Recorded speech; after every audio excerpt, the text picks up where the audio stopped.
Selamat datang dalam perjalanan melintasi alam semesta mitologi Yunani yang penuh keajaiban.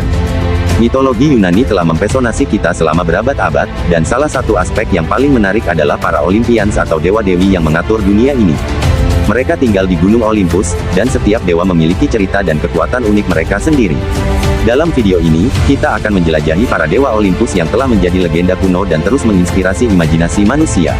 Jadi, mari kita mulai dengan menyelami kisah-kisah epik dan kekuatan yang dimiliki oleh 12 dewa dan dewi Olympus. Mitologi Yunani merupakan suatu literatur yang selalu menarik untuk dibahas dan merujuk kepada para Olympians atau dewa yang mengatur alam semesta. Mereka dikenal dengan nama Olympians karena memiliki istana yang terdapat di Gunung Olympus. Dewa yang dikenal dalam mitologi Yunani sebenarnya adalah generasi ketiga dari para dewa setelah masa Protogenoid dan Titan. Para dewa Olympus terdiri atas 12 dewa dengan 6 dewa keturunan awal dan 6 lainnya adalah keturunan Zeus. Masing-masing dari mereka memiliki kekuatan dan kelebihan tersendiri. Berikut adalah daftar 12 dewa dewi Olympus yang hingga kini menjadi legenda kuno di kalangan masyarakat. Yang pertama, berdasarkan mitologi Yunani klasik, Zeus adalah penguasa Olympus yang juga merupakan raja dan pemimpin dari para dewa.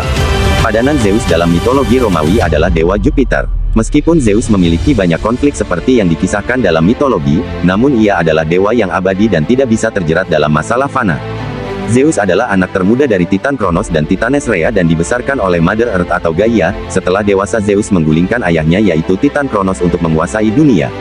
Zeus memiliki kekuatan untuk mengendalikan langit dan bumi. Ia disebut juga sebagai dewa iklim, dewa cuaca, dan dewa takdir.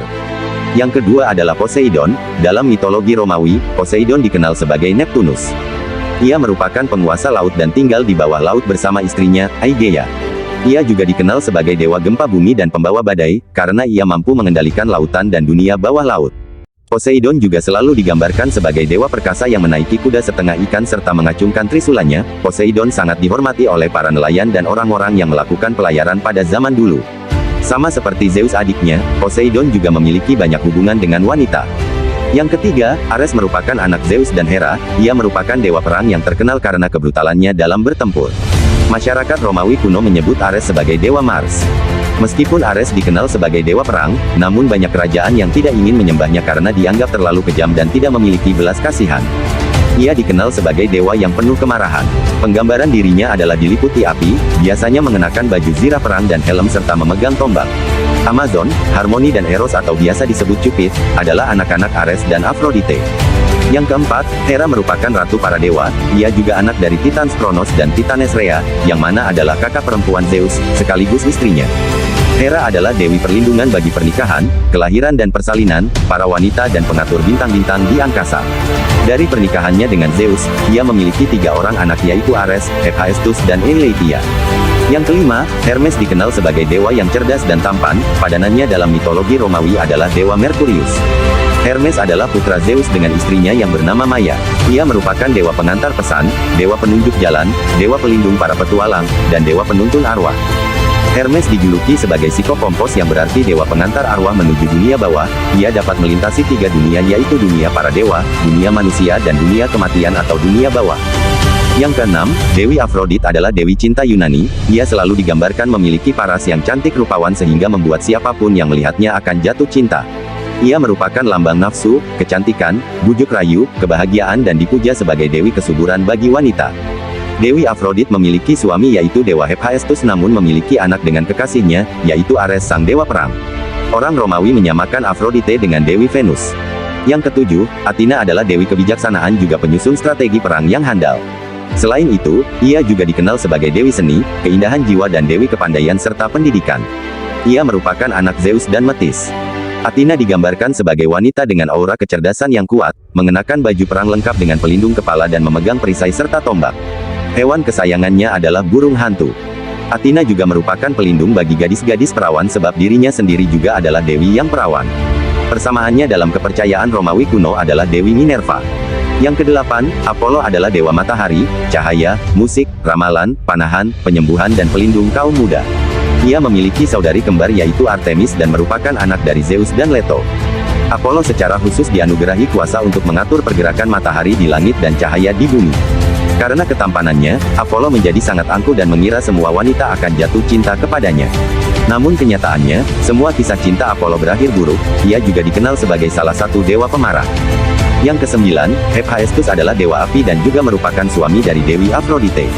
Sebagai salah satu dari anak Zeus, Hephaestus dikaruniai kepandaian dalam mengolah besi dan menciptakan benda-benda luar biasa, contohnya membuat petir bagi Zeus, Aegis bagi Athena dan baju perang bagi Achilles. Ia adalah dewa yang pincang dengan wajah yang buruk rupa. Saat mengetahui istrinya berselingkuh dengan Ares, ia membuat jaring jebakan dan memanggil semua dewa untuk menjadi saksi perselingkuhan keduanya. Ia digambarkan sebagai dewa yang kuat dan simbolnya adalah palu, pelengkung dan besi landasan. Yang ke-10, Artemis adalah dewi bulan, pelindung alam dan hewan liar. Ia senang berburu bersama saudaranya, Apollo. Ia juga merupakan dewi kesucian dan kesuburan, untuk itu para pengikutnya pun diharuskan untuk menjaga kesuciannya. Ia digambarkan sebagai gadis muda yang cantik selalu membawa busur dan panah serta dikelilingi oleh hewan-hewan kesayangannya seperti rusa, serigala dan babi hutan. Ia dan saudaranya yaitu Apollo memiliki kemampuan memanah terbaik di antara para dewa Olympus. Yang ke-11, Hestia adalah kakak sulung Zeus. Ia adalah dewi perapian dan pelindung keluarga. Ia digambarkan sebagai perempuan bersahaja mengenakan penutup kepala putih. Singgasananya pun sangat sederhana, berbentuk kayu polos dengan bantal wol putih. Hestia dihormati oleh dewa dan manusia karena keberadaannya di mana-mana, baik itu di kuil maupun rumah. Di setiap kota Yunani kuno, memiliki perapian yang besar di tengah kota dan dijaga agar terus menyala. Api ini akan dibawa apabila mereka ingin mendirikan sebuah kota baru. Dalam mitologi Romawi, Hestia dikenal dengan nama Vesta. Yang ke-12, Demeter merupakan dewi pertanian, dewi bunga dan kesuburan tanah. Ia mengendalikan musim panen dan rambutnya melambangkan untaian bulir-bulir gandum. Demeter disebut sebagai pengganti Hades di Olympus karena Hades lebih menyukai untuk tinggal di dunia bawah. Demeter juga disebut sebagai dewi pembawa musim. Ini terjadi ketika anaknya Persephone dinikahi oleh Hades dan dibawa untuk tinggal di dunia bawah. Saat Demeter sedih, bumi mengalami musim dingin dan saat Persephone mengunjunginya, ia sangat bahagia dan pada saat itulah terjadi musim semi. Terima kasih sudah menonton, demikianlah ulasan mengenai 12 titan dan dewa-dewi dalam mitologi Yunani. Jika kalian suka dengan video ini, jangan lupa untuk like, komen dan subscribe.